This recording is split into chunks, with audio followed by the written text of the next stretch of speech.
Alright, so I'm back again, back with another video, and back to talk about Man City's UEFA Champions League ban. Now, for anyone who's been living under a rock, just give you a little backstory. Basically, we've been caught cheating, I suppose you could say, by not following through with the FFP, the financial fair play rules of UEFA. Now, what that means, for anyone who doesn't actually understand, it basically means anyone competing in European competitions, as Champions League or Europa League, cannot spend more money than what they've made. They can't just pump money into their club. Apparently, we've been accused of that, and we now are facing a two-year ban, €25 million fine, £25 million fine, I should actually say. And we're just going to be going through a few quotes, a few articles that I've been seeing quite a lot recently talking about this ban, giving you my opinion, a Man City fan's opinion on the scenario. I've already done that. This is sort of like a part 2, a follow-up from my first video where I was giving you a Man City fan's thought on the UEFA ban. We're just going to be following up on that. Also, in that thumbnail, I did put the text in, what next for Pep. I'll be discussing that in my next video, because there's been a lot regarding Pep's future at the club. Not just the players, but also his future as well at the club. So let's just go into this one, which I've been seeing quite a lot, and that is Man City claim UEFA ban less about justice and more about politics. Fernand Soriano, who is our CEO at the club, hopes appeal will be finished before the summer, and I hope so too. I don't particularly want this to drag too long, especially going into a new season as well. I just hope it's just done and dusted, can just brush under the carpet. I mean, it definitely won't. This is going to be going on for a while, but hopefully we can just get done and dusted with that. Our chief executive describes his allegations as simply not true. I'm just going to go through that. These allegations apparently not being true, that we've been supposedly pumping money and buying our titles. It's something which I've seen a lot of different fans, different Premier League club fans saying that apparently we've bought our titles, we've been cheating, and not only should we be punished in the Champions League rather, but also in the Premiership as well. So yeah, Fernand Soriano, he claims that it's less about justice and more about politics. Based on our experience and our percentage, this seems to be less about justice and more about politics. He also added, of course, a lot of people come now and say, well, what were you expecting? This is the way it works. You should have expected a negative outcome the way the system is designed. We didn't believe that. We worked very hard, we provided the evidence, but in the end, this FFP investigatory chamber relied more on out of context stolen emails than all the other evidence we provided of what actually happened, and I think it is normal that we feel like we feel. Now, that's quite a big claim about how these are out of context stolen emails. They basically mean nothing. A lot of different fans probably argue otherwise. A lot of different clubs would also argue otherwise, but the way I see it is that it is sort of out of context, sort of blown too much out of proportion, all of this, and it does seem to be dragging way past the summer. I feel this is just going to be going on for too long, in my opinion. Are these allegations actually true or not? Personally, as a fan, I hope they are not true, because I would like us to stay in the competition. It might happen, we might just get kicked out of this competition, and it would be a shame, because year in, year out, apart from, well, last season wasn't particularly great, we only made it to the quarterfinals. We've been pushing and pushing and pushing for this. We've got a big fixture this season in the Champions League against Real Madrid.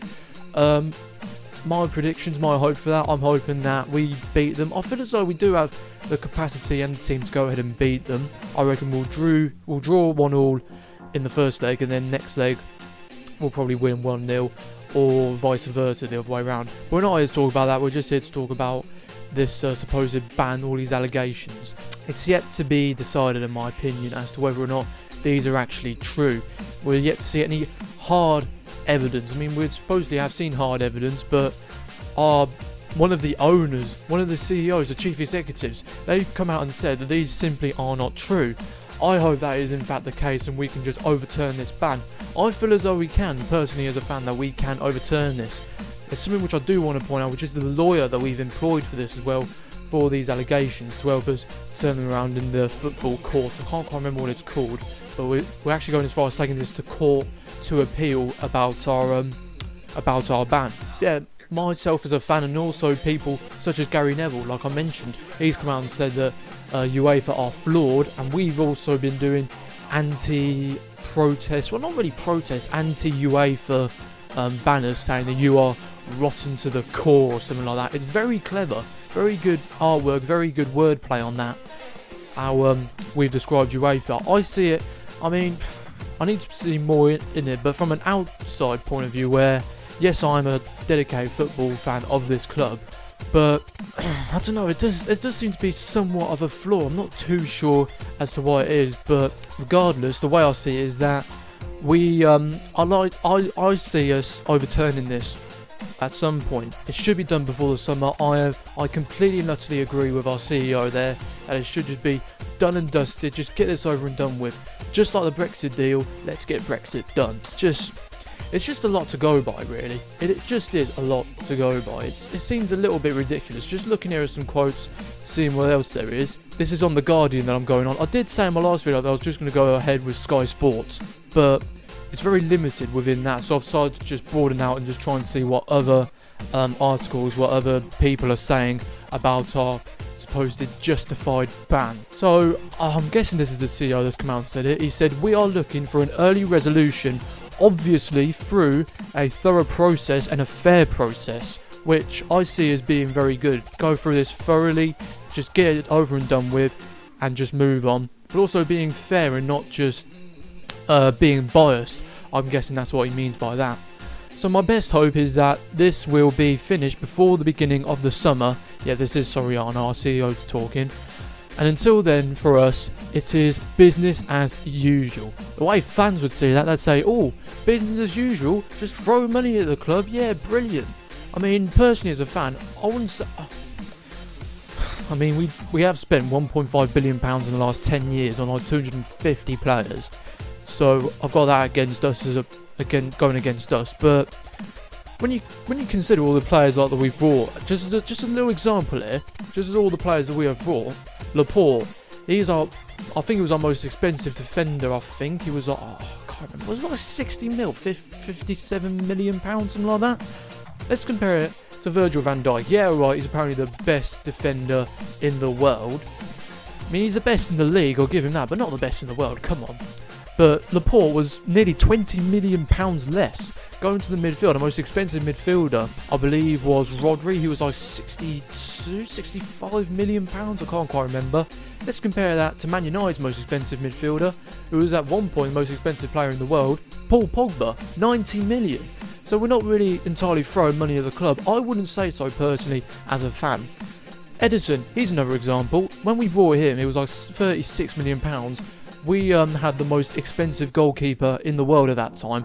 But now, have a look at Kepa for Chelsea. He's not getting any game time because he's absolutely rubbish. 71 million. Alright, that was his release clause, so it's a bit different. But still, £71 million. It's alright, I'm just going to move on from them because we're just talking about the ban and not really about all the money that we've apparently thrown at the club. So let's just move on to this one which I've seen on The Sun, and that is Law and Order. Man City hire £20,000 a day lawyer who helped block Brexit twice to get 2-year UEFA ban overturned. Wow. Simply wow. £20,000 a day.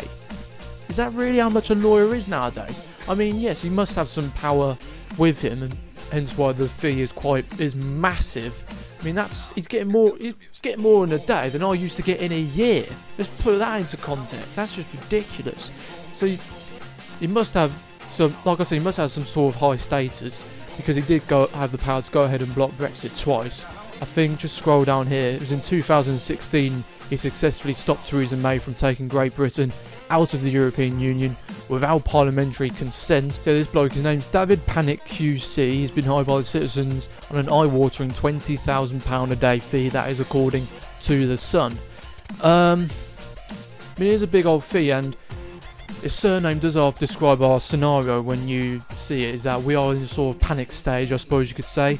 But regardless, I feel as though that we can overturn this.